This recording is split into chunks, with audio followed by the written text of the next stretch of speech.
In the latest news, the guy James O'Keefe, the guy who exposed ACORN, unfortunately he got caught up in his own little scandal down in New Orleans. Him along with three other guys. They tried to pull this stunt on Senator Mary Landrieu, the Democrat from Louisiana. She's been recently in a lot of controversy because she got over $100 million for her part to vote for the health care beneficial package. And Republicans soured on her and also a senator from Nebraska by the name of Bill Nelson. Those two are more moderate to conservative leaning Democrats, and they're coming from states where Republicans have more of a control. And James O'Keefe is trying his best to expose the liberal lies and try to set the record straight and try to promote the conservative agenda. Unfortunately, his way of doing it is gotten him in a lot of hot water.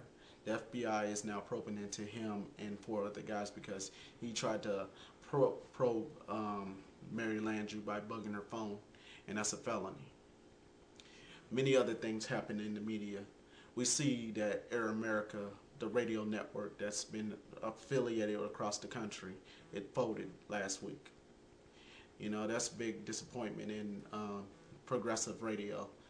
You have Rachel Maddow, you have Montel Williams, you had the Ring of Fire, you had Ron Reagan, and you had Anna Marie Cox. You had many people who had progressive voices out there in the dominating field that's led by Rush Limbaugh, Glenn Beck, Sean Hannity, and Laura Ingraham. In the media, you got so many people who are screaming back and forth about their issues, and they're just dominating the whole agenda, and it's probably giving you and millions of others gray hair because you're worrying about what's going on and you worry about your future, and that's fine. I try not to worry about what talk radio says because you don't have to always agree with the conservative voice or the progressive liberal voice.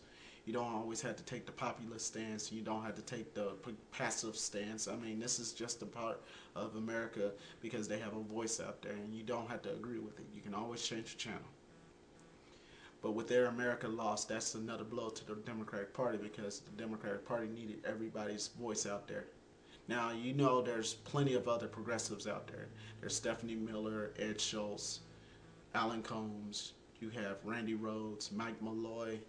You have Tom Hartman. You got a whole slew of independent voices out there who are willing to step up where Air America left off. They're not going anywhere. As long as they still have a voice on radio, you still have progressive talk radio. So dismiss all that talk about liberal radio's dead. It's still around. You just got to go ahead and listen, and you got to understand that there are two sides to this fence, and it's not always going to be Rush Limbaugh and Glenn Beck. Now, with the Supreme Court decision, David Bowes of Citizens Unite had tried to make a movie called Hillary. Along with John Ziegler and Dick Morris and many other conservative activists, they tried to paint Hillary Clinton as a monster. Well, they tried to run it in a few states, but the Supreme Court had gave them the boost they needed.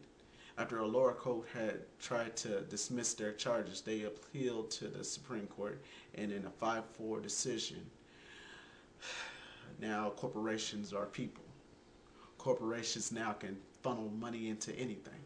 That includes unions, that includes people with corporate beneficiaries, unknown groups. Anybody can put money into smearing a candidate, and it's going to be perfectly legal. So, you know, this is a benefit for the conservatives. The conservatives are having a good week. They won Massachusetts. I want to say congratulations to Michael Steele on having Scott Brown win Ted Kennedy's seat. I mean, I thought Michael Steele was a bumbling fool, and many of the Republicans are kind of nervous about him because he's the first African American to lead the party itself, and his missteps are hurting the Republican Party. And they're threatening him by telling him to shut up or get out.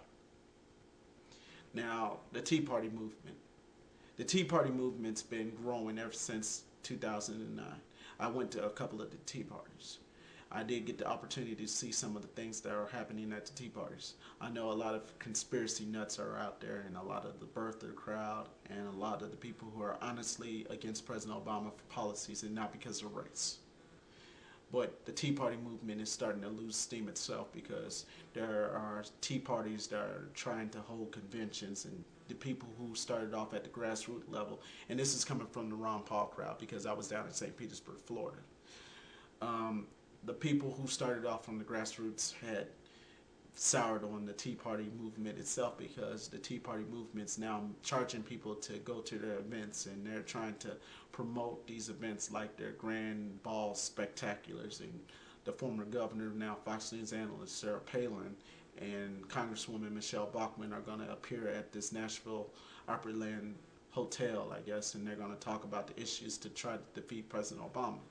And it's going to cost you nearly $1,000 to go. The Tea Party is not going to play with that. So, you know, as a person who likes to hear people speak their minds, I want you to decide on those issues, you know. Speak your mind, let it be heard. I'm forgetting something. I probably am forgetting something, you know. Normally I talk about a lot of things and I try to stay on the point. I want to send my condolences to my good friend who was recently gunned down by the name of Nigel Gibbs. He went by the name of Naeem. He was gunned down in Beaver Creek, and he was 24 years old. He was expecting his first child in March. Maybe you may have heard of him if you lived in this area, but I used to work with him, and he was a handful, but he was a good kid, and I want to send my condolences to him and his family. But the whole thing here with our country, we talk about so many issues, and I try to do my best to at least give you the opportunity to hear me out. If you don't agree with my message, you know, you can always rate it poor. Let's not demean one another by trying to attack. You know, I do respond to most of your extreme comments, but as far as I know, we're human. And this is America, and I'm proud to be an American, and I'm proud to at least share my videos with you on YouTube. So as we carry on into 2010, we're going to start talking about what's going on with the midterm elections, focus on President Barack Obama, focus on Vice President Joe Biden, focus on a lot of the issues that may help you or hurt you. And of course, go to the tea parties and learn from what conservative activists are saying, because, you know, I'm open to listening to the liberal views and conservative views. So it's not a left and right issue, it's a middle ground. So don't always assume that I'm a liberal or a conservative. I'm trying to be an American first before you label me anything else. So once again, thank you for watching me on YouTube. I'll keep posting videos as long as you keep watching them.